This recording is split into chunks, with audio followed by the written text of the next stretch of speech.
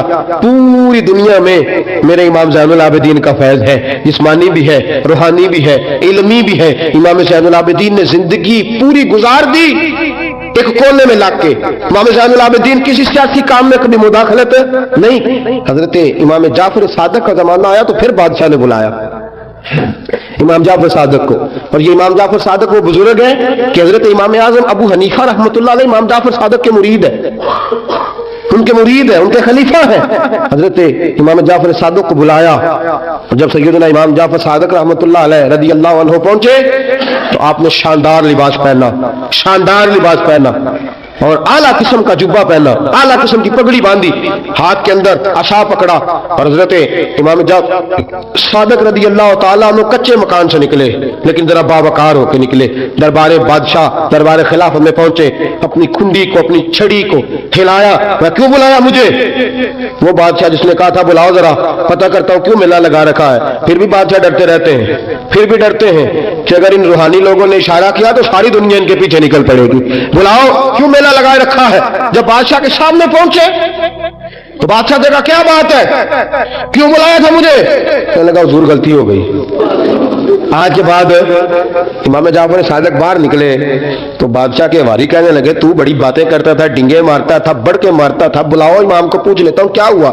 کہنے لگا یار پتہ نہیں کیا بات ہے، جب نہیں ہوتے تو بات نکلتی ہے، جب سامنے آ جاتے ہیں تو منہ کے اندر سے زبان بولتی نہیں ہے، جب سامنے آتے ہیں تو کیا روب ہے، کیا روب ہے۔ اصل اسے سمجھ نہیں تھی کہ تیری نسل پاک میں ہے بچہ بچہ نور کا، تیری نسل پاک میں ہے بچہ بچہ نور کا، تو ہے عین نور، تیرا سب گھرانہ نور کا۔ حضرت امام جعفر صادق باہر نکلے تو آپ کا خادم گھر جا کے کہنے لگا امام صاحب اعلیٰ قسم کا لباس، لوگ باتیں کر رہے تھے، اتنا بڑا قیمتی لباس، لوگ گفتگو کر رہے تھے۔ تو حضرت امام جعفر صادق نے قمیض اتارا، نیچے ٹاٹ کا لباس تھا، فرمایا یہ جو اوپر پہنا ہے یہ مخلوق کو دکھانے کے لیے ہے، اور جو اندر پہنا ہے وہ رب کو دکھانے کے لیے ہے۔ اندر اللہ کو دکھانے کے لیے ٹاٹ کا ہے، لیکن مخلوق کو دکھانے کے لیے میں نے اعلیٰ لباس پہنا ہے۔ ان کے دل میں خیال نہ آئے کہ رسول پاک کے اہل بیت شاید کمزور ہو گئے ہیں، اس لیے ڈرتے اور سہمے ہوئے آتے ہیں۔ میرے نبی کے خاندان نے اس وقت سے لے کر تا دم آخری آج تک ایک پورا کردار ادا کیا ہے۔ سادات کا دین میں ایک پورا کردار رہا ہے، تحریر کے معاملات میں، تقریر کے معاملات میں، تدریس کے معاملات میں سادات کا پورا کردار رہا۔ وقت گزرنے کے ساتھ ساتھ کبھی سید غوث اعظم کی شکل میں آئے، اور کبھی سید معین الدین چشتی اجمیری کی شکل میں آئے، اور کبھی سید علی حجویری داتا گنج بخش کی شکل میں آئے، اور کبھی یہ سید حضرت شاہ آل رسول ماہ رہروی کی شکل کے اندر آئے، اور کبھی یہ سید میر عبد الواحد بلگرامی کی شکل میں آئے۔ یہ سادات آتے رہے، اپنے اپنے دور میں چمکتے رہے، اپنے اپنے دور میں دین کا فریضہ سر انجام دیتے رہے۔ انہوں نے پھر اعلان حکومت والوں کو کہا کہ ٹھیک ہے، اگر تم سمجھتے ہو کہ اس طرح ہمیں دین نہیں پھیلانے دیتے تو ہمیں اللہ نے توفیق دی ہے، ہمیں اللہ نے طاقت دی ہے، اللہ نے ہمیں روحانیت دی ہے، ہم اس روحانی طرز کے ساتھ دین پھیلائیں گے۔ میرے دوستو اگرچہ قوت اور اقتدار بھی ہمیشہ انہی کے پاس رہا، کربلا میں جو بھی آیا آپ دیکھ لیجئے نا، یزید کے 14 بیٹے بتائے جاتے ہیں، کوئی بھی نہیں کہتا میں یزید کی اولاد میں سے ہوں۔ امام زین العابدین ایک ہی بچے تھے نا کربلا میں، آپ کو گلی گلی سید ملیں گے، نگر نگر سید ملیں گے، جگہ جگہ رسول پاک کی اولاد ملے گی۔ میرے دوستو یاد رکھنا، جو ظلم کرتا ہے اور ظلم میں بڑھتا ہے وہ بچتا نہیں، اس کا نام مٹ جاتا ہے، اس کا کردار نفرت کی علامت بن جاتا ہے۔ زندگی آپ بھی گزار رہے ہیں، وقت میں بھی بتا رہا ہوں، یاد رکھنا، خیال رکھنا، اگر ظالم بنو گے تو مٹ جاؤ گے، اگر ظالم بنو گے تو ختم ہو جاؤ گے، اگر ظالم بنو گے تو تمہارا نام لینا لوگ پسند نہیں کریں گے۔ ظلم کا نشان بن کے نہ رہنا، محبت کی علامت بن کے رہنا۔